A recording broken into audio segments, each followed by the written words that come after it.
keluar gitu. Kasut lah, duduk kasut. Udah ke?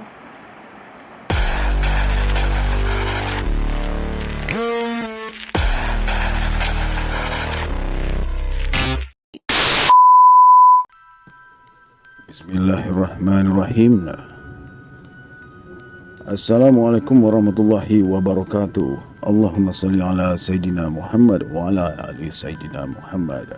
Terima kasih kepada kawan-kawan yang masih lagi memilih channel ini untuk mendengar kisah-kisah perkongsian cerita seram. Jadi pada malam ni kita akan mendengar beberapa lagi kisah seram yang untuk dikongsi.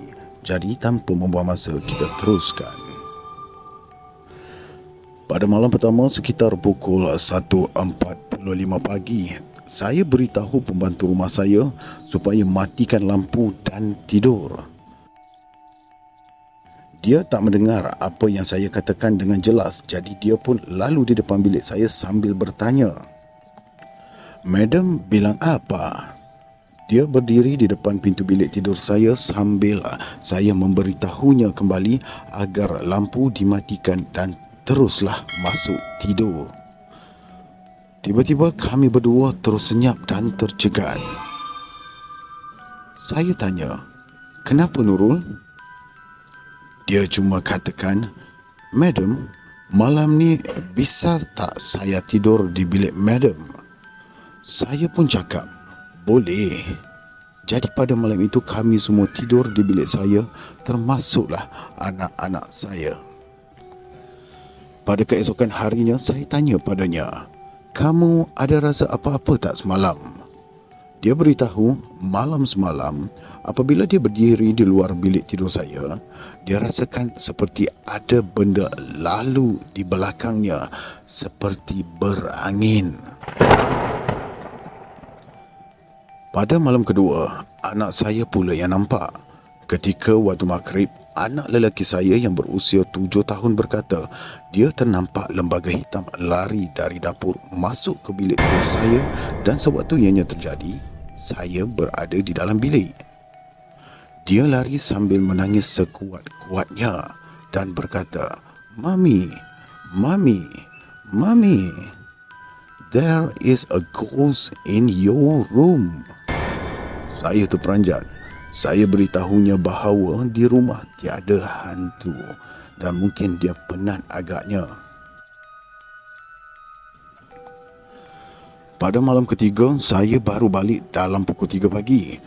Anak saya bangun dan menggesa agar saya tidak meninggalkannya seorang diri di dalam bilik. Saya tertanya-tanya dalam hati, kenapa budak ni berkelakuan macam ni? Saya langsung ke dapur nak ambil air dan anak saya ikut sambil berjalan nak masuk bilik semula. Dia terus pekik sekuat-kuatnya. Saya angkat anak saya dan tutup bilik tidur. Saya pun tanya dia kenapa dia berkelakuan sebegitu. Dia beritahu saya bahawa dia ternampak lembaga putih tanpa kepala lalu di belakang saya ke hulu dan ke hilir. Saya langsung hidupkan lampu bilik dan pada malam itu saya dan pembantu tak tidur langsung. Selepas 2 minggu kemudian, sekitar pukul 10 pagi dan saya masih lagi tidur, saya tersedar kerana saya terdengar seperti ada seorang budak perempuan yang berbisik ke telinga saya, "Mak, nak susu," kata budak itu. Yang hairannya, saya boleh tercakap dengan dia. Tanya Nurul. Entah macam mana saya rasa terperanjat, lalu tersedar dari tidur dan saya ternampak seorang budak perempuan di dalam bilik saya sambil berdiri di hujung katil sedang memerhatikan saya. Badan budak itu kotor sekali. Seluruh badannya penuh dengan lumpur yang separuh kering. Dia merenung saya. Apalagi saya lari sampai tersungkur sambil memekik nama pembantu rumah saya. Pada hari itu saya tak masuk ke dalam bilik langsung. Selama 2 hari selepas kejadian itu, rumah saya senyap, tak ada benda pun yang mengganggu kami. Tetapi pada malam Jumaat, semasa saya hendak masuk tidur sambil terlayang-layang, saya rasa seperti ada benda yang memegang kaki saya. Saya tepis dan pusing ke kanan. Kaki saya masih rasakan seperti ada benda yang memegang. Kali ini ibu jari saya ditarik. Saya cuba hidupkan lampu tepi katil dan pada ketika itulah saya ternampak sosok lembaga hitam di tepi saya dengan matanya yang merah dan suaranya yang garau. Saya terus pekik dan lari dari bilik tidur saya. Ini bukan sahaja gangguan yang pernah berlaku ke atas diri saya. Pembantu rumah saya pun turut diganggu. Kadang-kadang pada pukul 4 pagi, pembantu saya akan mengetuk pintu bilik saya sambil bertanya, "Madam, mau apa?" Saya pula akan menjawab bahawa saya tidak memanggilnya. Dia kata dia dengar suara saya memanggilnya.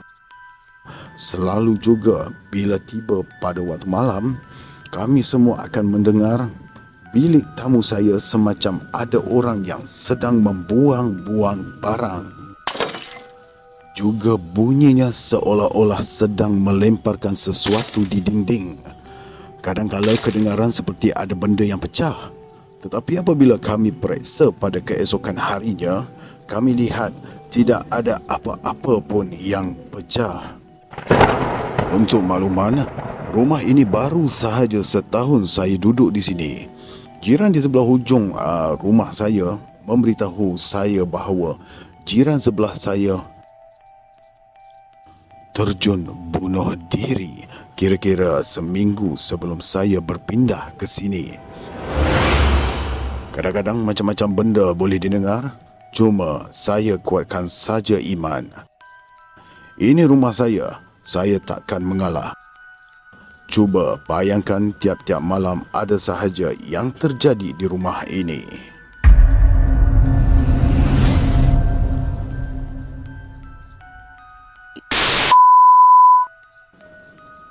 Jadi inilah kisah pendek yang diceritakan oleh Nurul, Puan Nurul. Kisah dia berada di rumahnya yang dibeli lebih kira-kira dalam setahun. Setelah hampir setahun menyentuh, baru dia tahu cerita bahawa dalam tempoh seminggu sebelum dia masuk di situ, jiran dia ada terjun bunuh diri. Jadi terungkaplah misteri mengapa rumah dia penuh dengan gangguan.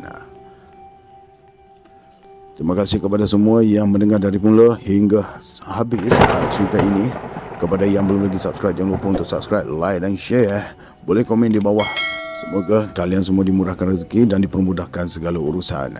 Jumpa lagi kita di dalam video yang akan datang. Terima kasih lagi diucapkan dan Assalamualaikum warahmatullahi wabarakatuh.